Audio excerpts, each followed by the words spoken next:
What's up, YouTube? Welcome back to Celio's Network. Today we are going over the post-analysis of the Dallas Regionals Day 2 meta. Before we start, I just want to say the quality of this video might be a little lower than you're used to on this channel. The graphics card in my PC fried itself or something, so I'm using my old MacBook Pro as a backup to create YouTube content for now. I should be back on my PC in about a week or so, and I'll be able to stream and stuff, but until then, I'll be using this as my backup for creating content. That's also why I'm not going to have a video, like my webcam up today in this video, just to make sure the quality is as good as possible. I'm not going to be sacrificing any quality to have my webcam up when it's really not too useful for this video. So let's get into this video, guys. Table of contents. So we're going to be looking at expectations going into the weekend of Dallas, the exciting archetypes that did well at the tournament, interesting cards that we saw included in decks, what decks made Day 2. We're going to be looking at all the Zoroark GX variants, and then how Night March did. So if any of that interests you, stay tuned through the video, and we're going to get to that. So our expectations going into the weekend, combined with personal expectations communicated through forums from the public, and also discussion videos with well-known players on several different YouTube channels, I kind of gathered that we expected Night March to do well. We're not really sure how many, if it would show in numbers, just because we're putting it at the best deck and format going into the weekend, but that means a lot of people will also just be playing other decks with Night March counters in it. So we expected Night March to do well, but not sure if it would show up in overwhelming numbers. However, I think the general consensus throughout the community was that Zoroark GX variants would be widely popular, and Zoroark GX would be found in a lot of decks. Garbodor, a couple expanded regionals ago, the Garbodor expanded toolbox was really dominant, but since Zoroark GX came out, Garbodor has kind of fell off in both expanded and standard, and we did not expect Garbodor to have a showing because of how much Zoroark GX we were expecting. So the first exciting archetype we're going to look at is Shocklock. Some well-known players that played this deck were Sam Chen, Mike Fouché, Ross Cawthon, and Jonathan Paranata. Both Jonathan and Ross made Day 2 with the deck. So this deck focuses on Stoutland, his ability Sentinel. As long as his Pokemon is your active Pokemon, your opponent cannot play any supporter cards from his or her hand. So you have him in the active, then you evolve Raichu with Evo Shock, paralyzing your opponent's active Pokemon. You use Shining Celebi's Time Recall ability to allow Stoutland to use Lillipupp's pickup attack, so you can pick up the Evolution Spray or whatever else you need. And so you want to be able to evolve Raichu, de-evolve it, and leave Stoutland active, and then pick up the de-evolution spray for next turn. So next turn you can just evolve Raichu and then de-evolve it again, and keep that lock going. So popular ways to get out of a lock like this would be Guzma or Acerola or AZ, but you can't use any of them while Stoutland is active. So that's why the lock works. You can watch these matches on stream. I believe there's a match with Sam Chen where once the lock is going, he just does the same thing every turn, and it's impossible for some deck builds to get out of. So Drampagarb, I just mentioned that we did not expect Garbodor to have a good showing at this expanded regionals, and it did really, really well. So Brad Curcio, Jimmy Pendarvis, Igor Costa, and Azul Garcia Griego all played the same 60, to my knowledge. That's what Bradley Curcio posted in Hey Fonte on Facebook. And Brad, Jimmy, and Igor all made top 8 with the deck, which is really, really impressive. And Azul also made Day 2, finishing somewhere in the top 32. So This deck is not like the expanded Garbodor builds we've seen before. This is really standard-esque. We'll see the 4 Trubbish. All these Trubbishes, however, are expanded only. So these Trubbishes add a little bit to the deck with the Garbage Collection Trubbish, where you can grab an item from the discard, and then the 3 Trubbish Tool Drop, which do 20 damage for each tool in play. But we'll see the 2 Trashalanche and 2 Garbotoxin, which is how the deck runs in Standard. 3 Tapu Lele, 2 Drampa GX, which is a big part of the Drampa Garb variant that was very popular in the Standard format.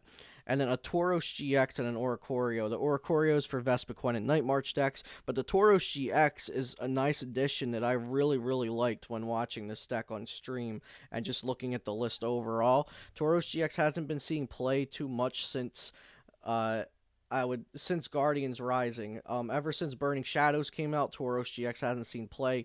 But when Guardians Rising came out and brought the new Garbodor variants, Tauros was in them every now and then. But so Tauros has a HP of 180, and its first attack, or one of its 2 non-GX attacks, does 20 plus 10 for every damage counter on this Pokemon, and then its GX attack does 30 damage for every damage counter on this Pokemon.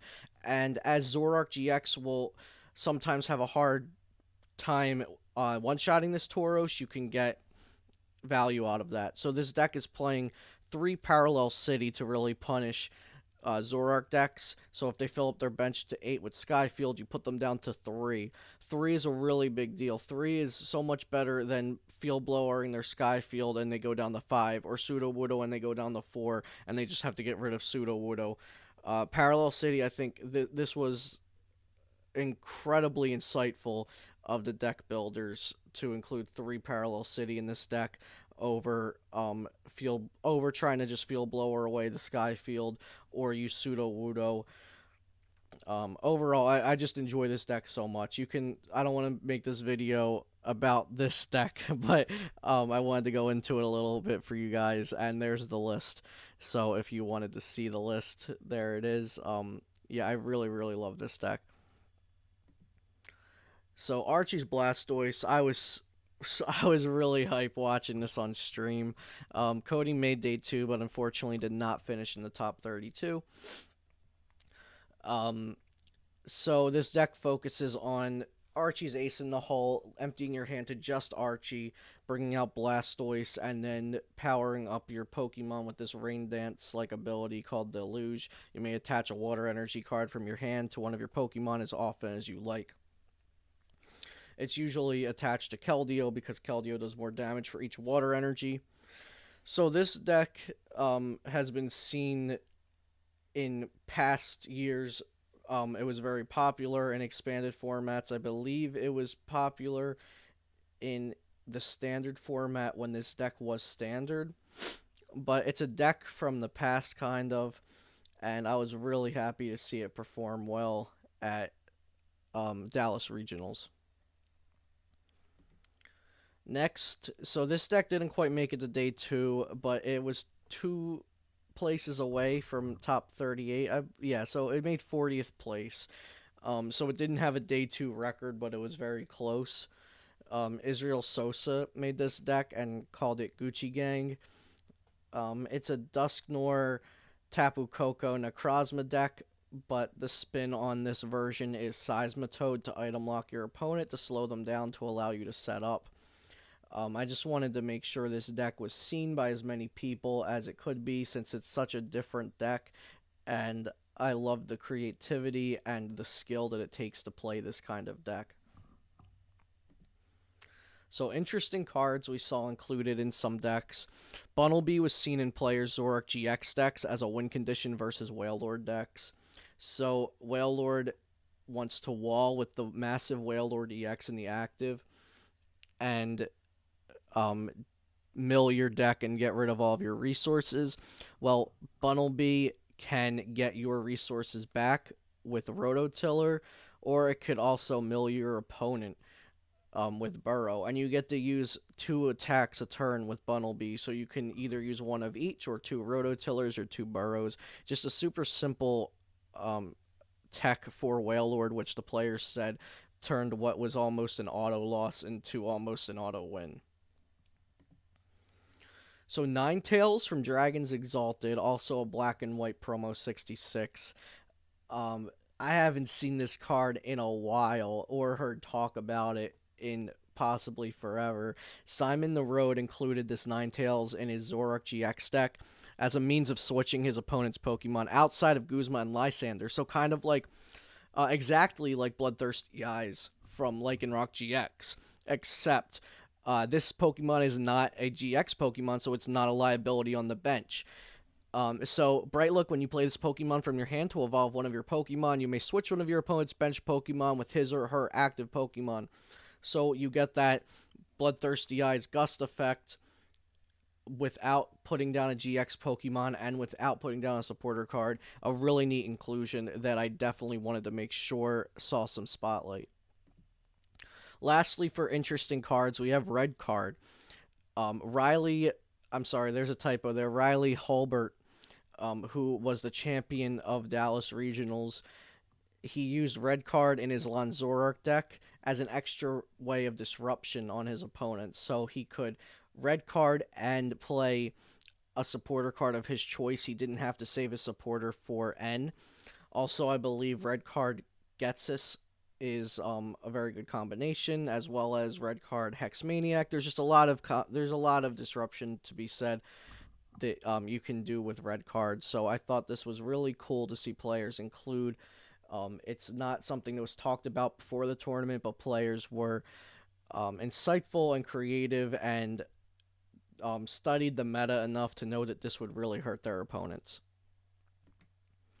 So this is the day 2 and top 8 bar graph I made. So I collected this data from HeyFonte, and also if you go to PokeStats TCG PokeStats Twitter, they also collected this data, I believe, from HeyFonte. These graphs are my own. PokeStats also has some graphs. I have a mention of that at the end of the video to go ahead and check that out as well. Well, let's look at this. So the blue is day 2 numbers, and the red is top 8. So the most prevalent deck in day 2 was Zoroark Lycanroc, and one of it made top 8. The next most prevalent were Drampagard, Blonde Zoroark, Zoroark Golisopod, Night March, and Gardevoir. Night March and Gardevoir, even though they had 4 copies of each deck in day 2, none of them made top 8. But we had 3 Drampagarb, 2 Lanzoroark, and 1 Zoroark Golisopod make top 8, as well as 1 straight Zoroark, which I believe was Zoroark GX with 4 Executes in it. So this is just a neat way to look at the numbers to see the success rate of decks that made it to day 2 of how many made it to top 8. Drampagarb, which was not even a deck on the radar for this tournament, had the highest success rate comparing day 2 top 8 success, as 75%, 3 out of 4 of the decks that made day 2 of Drampagarb made it into top 8. So they had the highest success rate from day 2, making it into the next level of play. And you can follow me on Twitter to get the links to all of these charts and graphs and any data that I ever share in my YouTube videos. Just follow me on Twitter if you want to see them. And if they're not my own data, I will credit whoever's data and whoever's charts they were.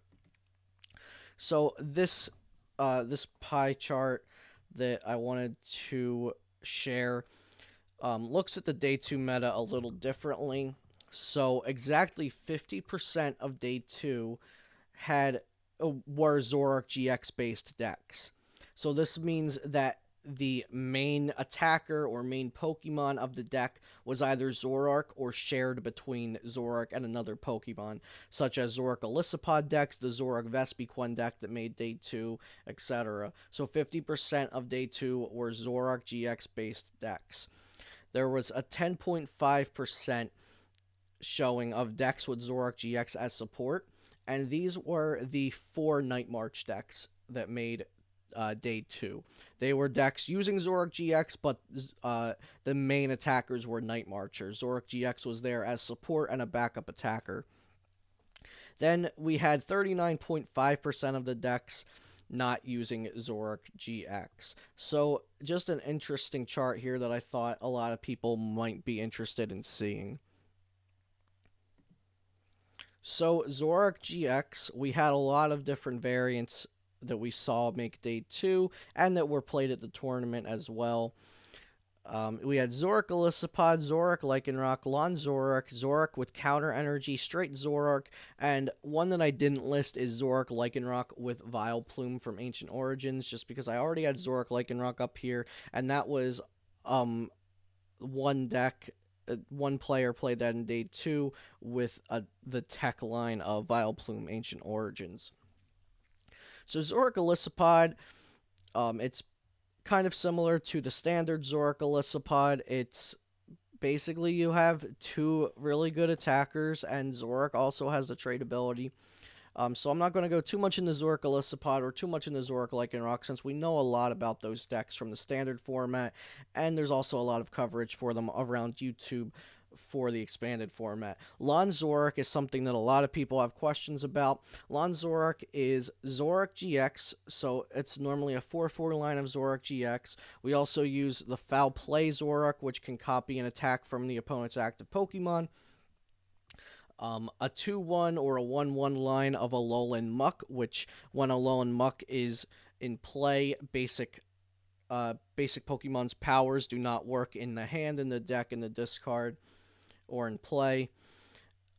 It uses Sudowoodo and usually 1 or 2 copies of Seismitoad EX. So that's Lon Zoroark. It's just kind of the optimal straight Zoroark with Tex build. And that is what Riley Hulbert used to get first place.